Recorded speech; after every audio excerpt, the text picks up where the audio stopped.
This is my worm trash bin that I created back in 2018. So it's been a while since I've had this, and it worked pretty good. But one year we went on vacation in the winter and the worms and the material the worms were in all froze, so I lost everything. But I've been using it for various things since. So what I'm doing now is I'm using this as a composter. I built the support system up for the worm so the slurry could, if the worms are eating it, can fall in. This isn't the original bucket, but it fits underneath there. So I'm going to still use that to collect anything that drips through the compost, and I will check that every couple days, every 2 or 3 days, whatever, and make sure that nothing in the garage liquid doesn't run all over the place in the garage if it happens. So I'm doing it inside the garage because the temperature never really gets below the 50s, maybe on really cold days. But anyway, I'm started collecting cardboard boxes. We're Amazon Prime people, and I have a lot of boxes, and I just hate putting them in the trash. And so I'm going to start creating compost. So I'm doing what I'm doing is what I used to do a long time ago, is going to Starbucks and picking up coffee grounds. So the primary components of this compost I'm making is going to be coffee grounds and cardboard boxes. That's primarily it. You can see on the sides there the little holes that have some screening over them. This is for what it looks like on the outside here. And that was for the worms to keep them from escaping, but it should work perfectly for doing this composting that I'm going to do. Here's some of the boxes that I get from Amazon, and I'm going to keep this tape on here. All this has to run through a shredder to make it small. Got coffee grounds here, and that's probably about 15-20 pounds of coffee grounds right there. This is plastic, and we'll make sure that that is removed, or I will before I add it. This is the paper shredder I chose. Just went online, did a little bit of research on Amazon and selected it. I think it does 12 or 14 pages, meaning it can shred thicker material. Out here at the back of the property, and I've got some aged trees here, some older trees that have dropped leaves, and they've done it for a very, very long time. So I brought a rake out here. I'm going to get some of those leaves, and I'm going to get some of the ground material, raking up a little bit. And what I'm doing here is I want to introduce, as sort of a starter, some microbial benefits that are already in the aged, I won't call it a forest, but the tree line here, and some other fungi and bacteria. Anyway, all that kind of good stuff as a starter to what I think will be an inadequate by itself. The coffee grounds and cardboard by itself is not going to be good enough. So I want to introduce this and get that all those goodies going into the compost. So just going to get about a 5-gallon bucket worth. I really didn't need a rake. It's pretty abundant here. On the top are this year's leaves, and then if you move it aside just a little bit, you can see some of the previous year's leaf, I guess you'd call it mold. And this is probably the better stuff to add to my little compost trial here. So I add a bunch of this as well, as kind of get into the surface of the soil just a little bit. It's mostly clay, but yeah, it's a lot of good stuff here, and I've got a good resource of it here. I've got about, I'd say, a ½ acre of the tree, we'll call it forest fodder here, so why not use it, right? Trees pull all those nutrients and things up from way down underneath the soil, and then puts it into the leaves, which drops on top, and the cycle continues over and over. So I'll do a little bit more and that'll be it.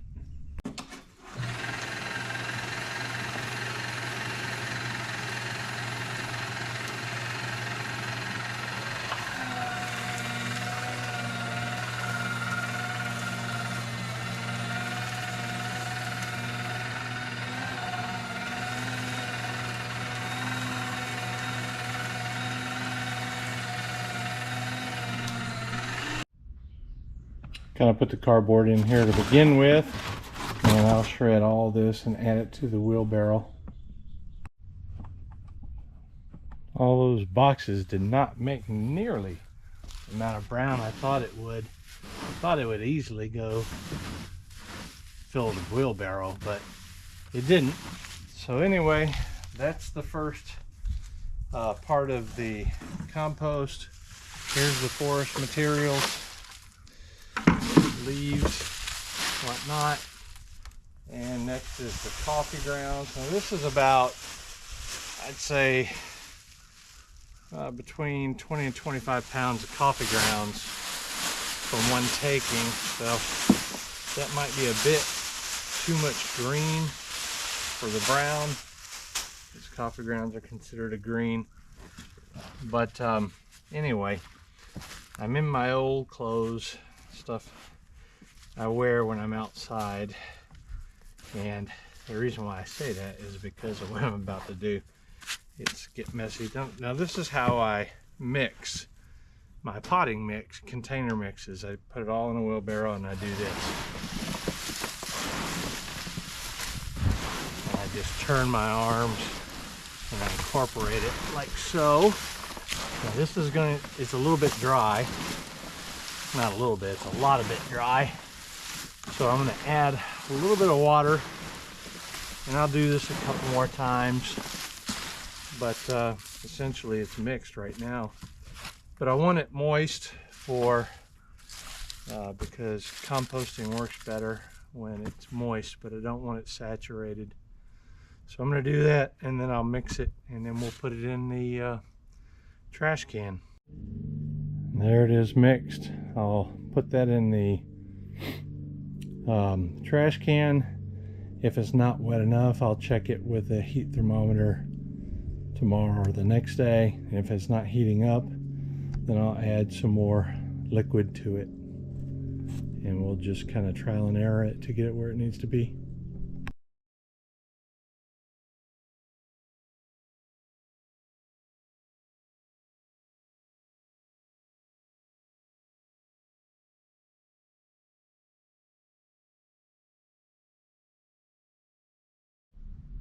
I say that unpacked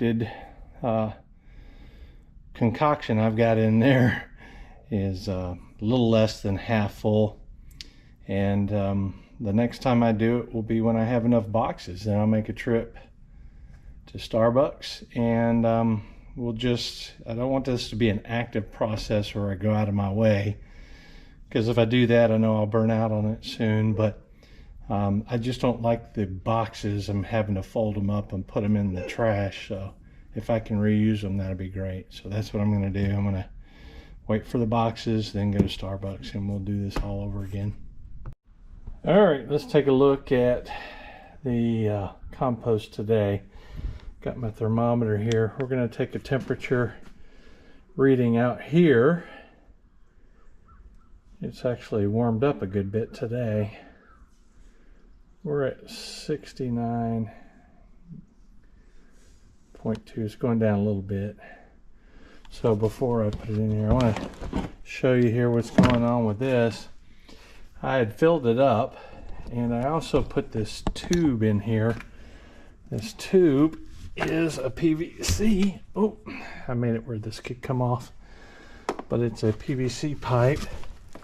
Well, I'm going to have to take the rest of it out. It has a slip on it, but you can see where I punched holes all the way through it. I'll rinse this out. But today what we're going to do is we're going to turn this. I've got my wheelbarrow here. I'm going to use my shovel and dump it in there until it becomes light enough where I can just dump the whole thing over. I'm just going to turn it to keep it going. You can see here we're down to 66. Now this pile, even when we were in the teens, was about 15 to 20 degrees warmer than it was outside, and that's, I don't know how that's possible except from the bacteria that's actually in there. There's no other way it could have warmed. So we're going to see what it looks like today. I haven't done this yet. It should be warmer even. It's not going to be compost warm, but you know, it needs to be around 130 to 140 to finish the compost quicker. It's not going to be able to do that. So I'll leave this here for a little bit and I'll bring you back once this comes up to temperature. I guess that's about as good as it's going to get, and that would indicate, since there's not a big jump in temperature, that the activity has slowed down in breaking it down. So I'm going to shovel this out, we'll get a look at it, and then we'll put it back in, and I'm hoping that aeration and that turn will increase the heat some, and we'll get a slower composting process than if we hot composted it. Anyway, let's get after it. I can still see some paper in there, but if you look at this closer, it has processed some. It's dark. I don't smell a coffee smell anymore. It has a basic smell to it,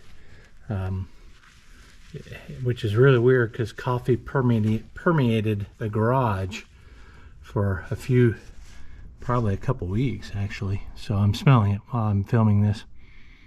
Yeah, there are still bits of cardboard in here, but it has a pretty good look to it. So I don't know how long it's been. I'll put it in the video here, but it hasn't been very long. It's been no longer than a month for sure. So I'm going to turn this and we'll just keep going and see how good it does. And this will determine if there's, because the coffee grounds, I can get them relatively quickly from Starbucks. They have them sitting out front for anybody to take. And cardboard, I've got as you can see over there next to the refrigerator, I get cardboard all the time from Amazon, so why not make use of it, right? I'm not sure it even needs to be turned. You know, I mixed it thoroughly before I put it in here, and I can feel that this is warm compared to the outside temperature. It's a little warmer. But I'm looking at it as I'm pulling out, it looks pretty much the same, smells the same throughout. So when I get this empty, I'll look underneath the bucket to see how much or liquid has come out of it. But I'm thinking what I'm going to do is throw some more coffee grounds to it and water it in, and we'll see what happens with it from there. But I'm not sure it ever even needs to be turned at this point. So I added 2 more bags of coffee to this first half of the bin, and I'm going to mix it in like I did in the beginning. And then we'll do the remaining in there. We'll add a couple more bags to it, and I'll toss the water to it. It's empty now. I got half in here about and half in this one. That little bucket doesn't have much liquid in it at all. I'll toss it back in there. I'm done. And I'll take the watering can and water it in thoroughly. And then I'll add more coffee grounds to this one and mix it like I did this batch. Throw it all back in there and we'll test the temperature after a day, see what it's doing. This is my full air tubing. I don't know if it helps. It certainly can't hurt. Just stick it all the way down to the bottom there and surround the compost around it. So air can get in through here, down all the way through into the holes and all that. That's the concept. There's a complete turnover. Took about an hour. That's what it looks like. I had to pack it a little bit more, and I poured 2 gallons of water over it, and I can't even hear it dripping in the bucket yet. So it seems to have absorbed all the water. I might have to give it some more often. We're 90 days later, and I'm going to shovel some out into the wheelbarrow here. I want to take a closer look. On the very top, you can still see some paper, but if you start digging in some, there's less noticeable paper. So we'll get it out and we'll move it around like here's a chunk. So it's only been 90 days, and I can see some little bugs in it. Obviously, anytime there's any kind of decaying matter, you're going to get bugs. But let me get it out and I'll put some in here. I'm going to use for a blend on top of, well, this one's going to be for a fig pot. All right, I took what I need for that fig pot, and I am about to add it to bed mix on top, both as a mulch and a bed mix, which will be the aged rice hulls and some of this for slow feed, because I'm not quite sure if this is broken down to a degree that I need. I think it has. I'm smelling it now. It doesn't smell anything like coffee anymore. And so this is more in the container, more a few inches below the surface, and you can still see some paper, but not too great. And I can't really determine any coffee looking grounds. Maybe you can in the video. So yeah, it doesn't smell rotted. After less than a month, I quit adding moisture to it. It stayed pretty moist the whole time. So I'm thinking that I do want to continue this. It's right here, it's in the garage. It doesn't have a negative effect in any way, shape, or form sitting there. So I'm going to do it for 6 months. I've already got cardboard collecting over there and some ground in that one trash can, and I'll just pick up the coffee grounds and we'll do it about 6 months out, because I really think it'll be beneficial. And yeah, I guess that's it for the compost. The rest I'm going to use within 2 to 3 weeks as a mulch / compost layer on top. That way when it rains, it goes, it delivers some of the benefits in, but it's not mixed in with the potting mix in my raised beds, so that it could cause potentially a problem in the root zone. So that's it for this one, guys. Thanks for watching. I'd love it if you subscribed and commented. Until the next video, we'll talk at you next time.